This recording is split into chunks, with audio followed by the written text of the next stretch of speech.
Opération photo, possiblement bientôt reprise dans d'autres pays. Bonjour, j'espère que vous allez bien.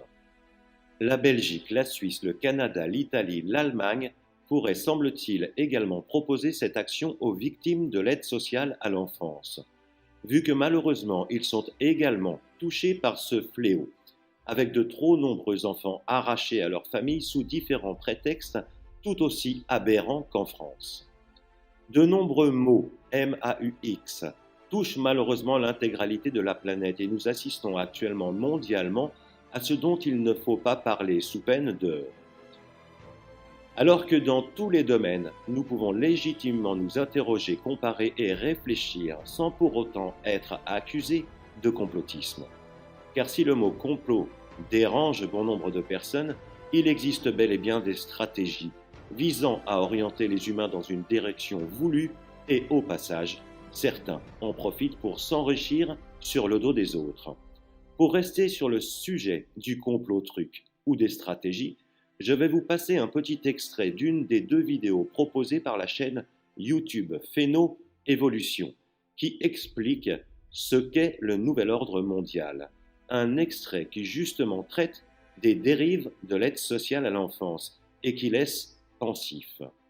Sommes-nous en face d'une stratégie de plus à mettre à l'actif du nouvel ordre mondial?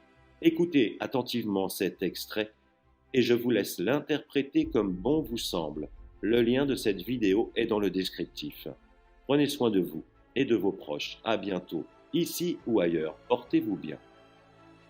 En deuxième lieu, niveler tous les individus en faisant disparaître les classes sociales, en particulier les classes moyennes.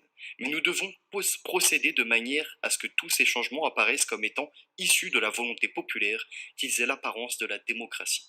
En se servant de cas isolés, mais en les amplifiant à l'extrême avec l'aide de contestations étudiantes noyautées par nous, de journalistes favorables à notre cause et de politiciens achetés, nous parviendrons à faire mettre en place de nouveaux organismes ayant toutes les apparences de la modernité, tel un bureau de la protection de l'enfance protégé par une charte des droits et libertés. Pour la réussite de notre plan mondial, le plan rouge, il nous faut faire implanter dans toutes les sociétés occidentales des années 70 des bureaux pour la protection de l'enfance dont les fonctionnaires, de jeunes intellectuels sans expérience, fraîchement sortis d'université, où sont mis en évidence nos principes mondialistes, feront respecter à la lettre, sans discernement, la charte des droits de l'enfant. Qui osera s'opposer à cela sans en même être identifié aux barbaries du Moyen Âge?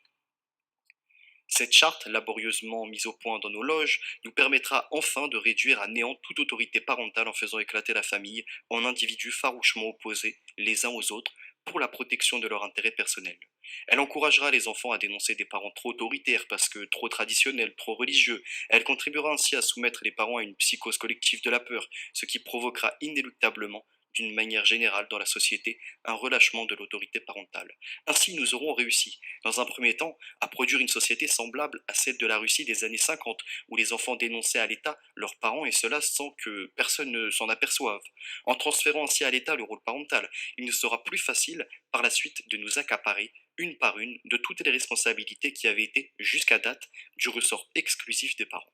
C'est ainsi que nous pourrons faire considérer par tous comme étant un abus contre l'enfant l'enseignement religieux traditionnel d'origine judéo-chrétienne. Dans un même temps, mais à un autre niveau, nous ferons inscrire dans les plus hautes lois des nations que toutes les religions, les cultes et les pratiques religieuses de tout genre, y compris la sorcellerie et la magie, doivent toutes être respectées au même titre les unes que les autres. Ce sera par la suite d'une aisance déconcertante que de transférer ce rôle à l'État par rapport à l'enfant aux plus hautes instances internationales, telles les Nations Unies. Comprenons bien ceci. Notre but n'est pas de protéger les enfants ou qui que ce soit d'autre, mais bien de provoquer l'éclatement, puis la chute des nations qui sont un obstacle majeur à la mise en place de notre nouvel ordre mondial. C'est la raison pour laquelle les bureaux de protection de l'enfance doivent être investis d'une autorité légale absolue.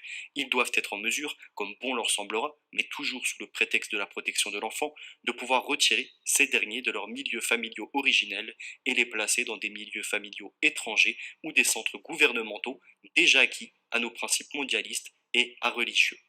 Par conséquent, Sera ainsi achevée la brisure définitive de la cellule familiale occidentale, car sans la protection et la surveillance de leurs parents originaux, ces enfants pourront ainsi être définitivement handicapés dans leur développement psychologique et moral, et représenter, par voie de conséquences naturelles, des proies facilement adaptables à nos visées mondialistes. Pour la réussite assurée d'une telle entreprise, il est primordial que les fonctionnaires travaillent dans ces bureaux au service de l'État, soient jeunes, sans expérience passée, imbus de théories que nous savons vides et sans efficacité, et surtout soient obsédés par l'esprit missionnaire de grands protecteurs de l'enfance menacée. Car pour eux, tous les parents doivent représenter des criminels en puissance, des dangers potentiels au bien-être de l'enfant, ici considéré comme étant un dieu. Un bureau de la protection de l'enfance et une charte des droits de l'enfant n'ont aucune raison d'être sans enfants menacés. De plus, les exceptions et les exemples historiques utilisés pour leur mise en place finiraient tôt ou tard par disparaître s'ils n'étaient pas constamment alimentés par de nouveaux cas se produisant sur une base continue. En ce sens, nous devons infiltrer le système d'éducation des nations pour y faire disparaître, sous le couvercle de la modernité, de l'évolution, l'enseignement de la religion, de l'histoire, de la bienséance, tout en diluant en même temps, sous une avalanche d'expérimentations nouvelles dans le milieu de l'éducation, celui de la langue et des mathématiques. De cette manière, en enlevant aux jeunes générations toute base et toute frontière morale, toute connaissance du passé, donc toute fierté nationale, donc tout respect d'autrui, tout pouvoir par la connaissance du langage et des sciences, donc sur la réalité, nous contribuerons à fabriquer une jeunesse largement disposée à toutes les formes de délinquance. Dans ce nouvel univers morcelé par la peur des parents et leur abandon de toute responsabilité face à leur enfant, nous aurons la voie libre pour former à notre manière et selon nos objectifs premiers une jeunesse où l'arrogance, le mépris, l'humiliation d'autrui seront considérés comme étant les nouvelles bases de l'affirmation de soi et de liberté. Mais nous savons, à même l'expérience du passé, qu'une jeunesse semblable est d'ores et déjà condamnée à son autodestruction car celle-ci est foncièrement individualiste, donc anarchiste par définition.